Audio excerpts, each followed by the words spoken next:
ಇದು ನಮ್ಮ ರಾಜಾವಲಿ ಹಬ್ಬದ ಪಾರ್ಟ್ 5 ವಿಡಿಯೋ ಆಗಿರುತ್ತೆ. ಸೊ ಲಾಸ್ಟ್ ವಿಡಿಯೋದಲ್ಲಿ ಹೇಳಿರೋ ಹಾಗೆ ಭರಮಪ್ಪನ ದೇವಸ್ಥಾನದಲ್ಲಿ ಪೂಜೆ ಎಲ್ಲ ಮುಗಿದಾದ್ಮೇಲೆ ಮಸೀದಿ ಬಳಿ ನಡಬೇಕಾಗಿರುವಂತಹ ಎಲ್ಲ ಪೂಜೆಗಳು ಮುಗ್ದಿರುತ್ತೆ. ಸೊ ನಾವೆಲ್ಲ ಲೇಡೀಸ್ ಮನೆಗೆ ಹೋಗಿರ್ತೀವಿ.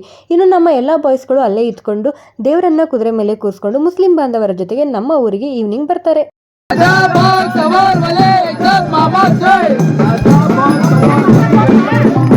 ಇನ್ನು ದೇವರು ನಮ್ಮ ಊರಿಗೆ ಎಂಟ್ರಿ ಆಗ್ತಿದ್ದ ಹಾಗೇನೆ ದೇವರನ್ನ ಹೊತ್ತಿರುವಂತಹ ಕುದುರೆಗೆ ಕಾಲು ತೊಳೆದು ಅದರ ಪಾದಪೂಜೆ ಮಾಡಿ ಹೂ ಹಾಕಿ ಕರ್ಪೂರ ಎಲ್ಲ ಬೆಳಗಲಾಗುತ್ತೆ.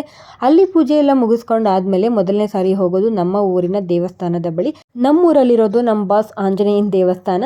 ಸೊ ದೇವಸ್ಥಾನದ ಬಳಿ ಹೋಗಿ ಅಲ್ಲಿನ ಪುರೋಹಿತರು ಏನಿರ್ತಾರೆ ಅವರು ದೇವಸ್ಥಾನದಲ್ಲಿರೋ ದೇವರಿಗೆ ಪೂಜೆ ಮಾಡಿ ಹಾಗೂ ದೇವರನ್ನ ಹೊತ್ಕೊಂಡಿರುವಂತಹ ಕುದುರೆಗೂ ಸಹ ಪೂಜೆ ಮಾಡಲಾಗುತ್ತೆ. ದೇವಸ್ಥಾನದ ಬಳಿ ಪೂಜೆ ಎಲ್ಲ ಮುಗಿಸ್ಕೊಂಡು ಆದ್ಮೇಲೆ ಇಲ್ಲಿಂದ ಹೊರಡೋದು ಡೈರೆಕ್ಟ್ ನಮ್ಮ ಮನೆ ಹತ್ರ. ಸೊ ಮನೆ ಹತ್ರ ಹೋಗ್ಲಿಕ್ಕೆ ಇಲ್ಲಿಂದ ಒಂದು 5 ರಿಂದ 10 ನಿಮಿಷ ಟೈಮ್ ತಗೊಳುತ್ತೆ. ಮನೆ ಹತ್ರ ಹೋದ್ಮೇಲೆ ಕುದುರೆಗೆ ಆರತಿನ ಮಾಡಿ ಒಳಗೆ ಕರ್ಕೊಳ್ಳಾಗುತ್ತೆ.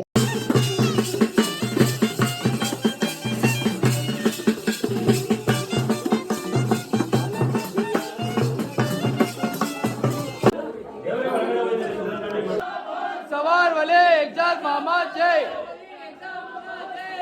रजाबाग सवार वाले एग्जाज मोहम्मद जय रजाबाग सवार वाले एग्जाज मोहम्मद जय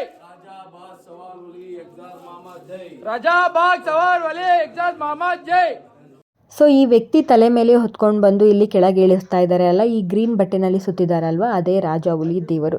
ಇದರ ಒಳಗಡೆ ದೇವರ ಹಸ್ತಗಳಿದೆ ಅಂತ ಹೇಳ್ತಾರೆ, ಬಟ್ ಅದನ್ನು ಯಾರಿಗೂ ನೋಡಲಿಕ್ಕೆ ಬಿಡೋದಿಲ್ಲ. ಸೊ ಹಾಗಾಗಿ ಬಟ್ಟೆನಲ್ಲಿ ಕವರ್ ಮಾಡಿರ್ತಾರೆ ಹಾಗೂ ಹೂಗಳಿಂದ ಮುಚ್ಚಿರ್ತಾರೆ. ಸೊ ಇದನ್ನೇ ಕುದುರೆ ಮೇಲೆ ಕರ್ಕೊಂಡು ಬರುವಂಥದ್ದಾಗಿರುತ್ತೆ. ಸೊ ಕುದುರೆ ಮೇಲಿಂದ ಕರ್ಕೊಂಡ್ಬಂದು ಕೆಳಗಡೆ ಇಳಿಸಿ ನಾವು ಮನೆಯಲ್ಲಿ ಏನು ಅಲಂಕಾರ ಮಾಡಿರ್ತೀವಲ್ವ ದೇವ್ರನ್ನ ಕೂರಿಸ್ಲಿಕ್ಕೆ ಅಂತ ಹೇಳಿ ಅಲ್ಲಿ ಕೂರಿಸಿ ಮುಂದಿನ ಪೂಜಾ ಕಾರ್ಯಕ್ರಮಗಳು ಇಲ್ಲಿಂದ ಶುರು ಆಗ್ತಾ ಹೋಗುತ್ತೆ.